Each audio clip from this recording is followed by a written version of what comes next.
This is Real News Media TV, coverage you can trust. Please like, share, subscribe, and hit the notification bell. Select all for daily news updates. Protesting police gather at the Supreme Court ahead of verdict on overtime claim. Hundreds of police personnel clad in black are now at the Supreme Court building awaiting the verdict on their 40-hour work week and overtime claim. The verdict is to be handed down by Justice Sonia Winter Blair. Ahead of the hearing, cops have gathered outside the court building in downtown Kingston, some with placards. The Jamaica Police Federation, which has brought the suit against the Ministry of Finance and the Public Service and the Ministry of National Security, complained that the police have been working more than 40 hours per week without being compensated. Since the claim was filed in May 2020, there have been discussions between lawyers for both sides. The matter was again brought before the Supreme Court for an agreement to be announced on an application by government lawyers.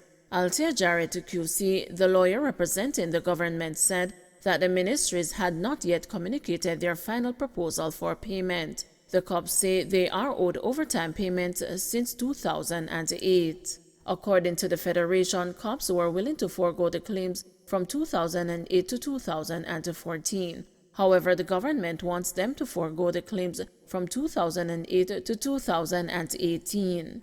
The government would then compensate cops over a 6-year period for claims dating back to 2019. The Federation has rejected this, pointing to the potential impact of inflation. Instead, it would accept a payment of claims since 2015 and agree to a portion of the retroactive payment now and the balance in the next 2 years. The group has calculated that over 10 years' hours of overtime, equivalent to $1.5 billion, have been worked by cops each week processing crime scenes, attending court, and providing protection for government officials. Barracks being retrofitted for cops out west. Assistant Commissioner of Police Clifford Chambers, who heads Area 1 in the Jamaica Constabulary Forces, says work is now taking place to complete the retrofitting of the barracks at the Montego Bay Police Station in Freeport, St. James, to accommodate displaced police officers in the division. Earlier this year, police officers who were occupying a rented premises in Torrado Heights, Montego Bay, were forced to find alternative living accommodation after they were evicted from the location. When contacted for an update on the situation with the displaced policemen, while he was not able to speak in detail on the matter, Chambers said the ongoing upgrade of the barracks at Freeport was approved by the Ministry of National Security, and he expects the barracks will go a far way in supporting officers who have to travel far distances after completing their shift. What I would love is that the barrack facility at Freeport be completed so that at least the police officers will get an opportunity to rest rather than to proceed to travel immediately after a tour of duty, said Chambers. That would be ideal for me. The Police High Command initiated the upgrade work following a news story earlier this year which looked at the challenges in acquiring accommodation that is faced by many police officers, to include some fresh out of training school and the personnel temporarily assigned to the region who live as far away as the corporate area St. Catherine and St. Thomas. Of the police officers displaced from Torrado Heights, many are assigned to the 2 zones of special operations in St. James and in the tri-parish states of emergency, which spans Westmoreland, Hanover, and St. James. Regarding those policemen, Chambers said that based on his information, most of them have found a temporary accommodation while they await the completion of the barracks at Freeport. Some of them are being housed at the Trelawney Divisional Headquarters in Falmouth. Those who are traveling from out of town were directed to apply for subsistence to facilitate any additional expenses they incurred, explained the Chambers. When a person works long and hard, particularly in St. James, and then have to travel in excess of 18 kilometers to go home, I have an issue with that. While noting that most of the officers who travel home tend to be those with family commitments, he said it is challenging for officers who, after putting in the hard day at work, have to turn around and travel long distances to get home to their families. The most we can do is to ensure that they are provided with the necessary subsistence as per force orders to treat with that, said Chambers, who left no doubt that the well-being of the officers requires priority attention. Corporal Rohan James, chairman of the Jamaica Police Federation, said he is satisfied with the effort being made to complete work at the Freeport station so that accommodation will not remain a major consideration for police officers who are based in Area 1 but live elsewhere in Jamaica. Jamaican Windrush survivor questions whether he and others will be compensated before they die. A Jamaican survivor of the Windrush scandal says he and others will continue to fight for compensation as UK MPs call for the Home Office to be stripped of running the payment scheme. Johnny Samuels suggested that the Home Office could be waiting for survivors to die before they were compensated. Mr. Samuels was 8 when he moved from Jamaica to the UK with his parents in 1964. He told BBC Breakfast he was shocked to receive letters telling him he could no longer work and he had to leave the country. The embarrassment of this is that people know our situation. Some people think that I was really illegal. I was at work, put it this way, and I was told that my work had to cease because I have no papers to show that I'm a citizen of this country. And that was embarrassing because the whole workforce thought, oh, this guy's been here illegally for 3, 4, 5 years, and he's been caught. So the embarrassment of all that is a stigma, and it doesn't go away. Many other countries and nations are getting compensated of wrongs done to them by colonial Britain. Why is it taking so long for us? It's a matter of color to receive justice. Only fully vaxxed Jamaicans allowed at government-approved events, said Prime Minister.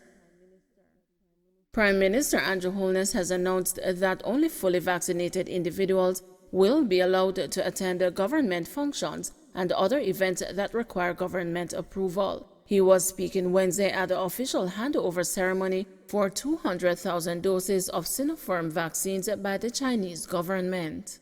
Inasmuch as we can assist the process going forward and to protect the public health and to set an example as we always do, I can say that all our health protocols have been observed, and I can also say that everyone in this room is fully vaccinated, declared the Prime Minister. And so it will be for government events that are planned and controlled that persons who are invited must establish that they are fully vaccinated, he added. In fact, all public gatherings, either staged by the government or would require the approval or endorsement of the government, attendance will be on the basis of being fully vaccinated, Holness said.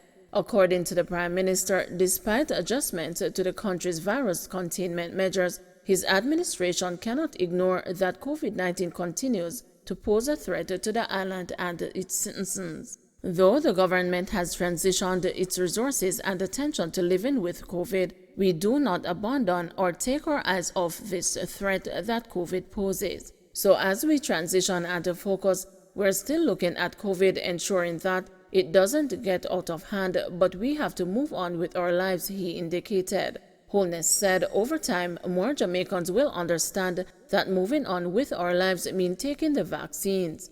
Meanwhile, Health and Wellness Minister Dr. Christopher Tufton said the arrival of the Sinopharm vaccines will increase the options for Jamaicans. It is a reality that there are some vaccine preferences, and so adding another vaccine to the numbers that we have does add to options that people have, and hopefully to take up that will follow as we seek to get as many Jamaicans vaccinated as possible, he said. The 200,000 doses of the Sinopharm vaccines arrived in the island on Saturday from China. 2 firearms and ammunition seized in St. James and Westmoreland. 2 illegal firearms, including an AK-47 rifle and more than 60 rounds of ammunition, were seized in St. James and Westmoreland on Tuesday. The security forces operating in the state of emergency in Westmoreland seized the rifle and 47 assorted rounds of ammunition in Bethel town. In the other incident, a man was arrested in Ironshore, St. James, after the police seized a Smith & Wesson 9mm pistol with a magazine containing 16 rounds of ammunition. St. James is also under a state of emergency.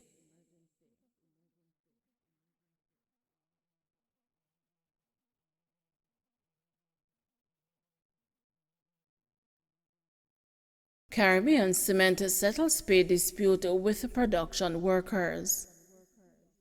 An agreement has been reached between Caribbean Cement Company and the Union of Clerical Administrative and Supervisory Employees in the dispute over payments to production workers under the profit-sharing scheme.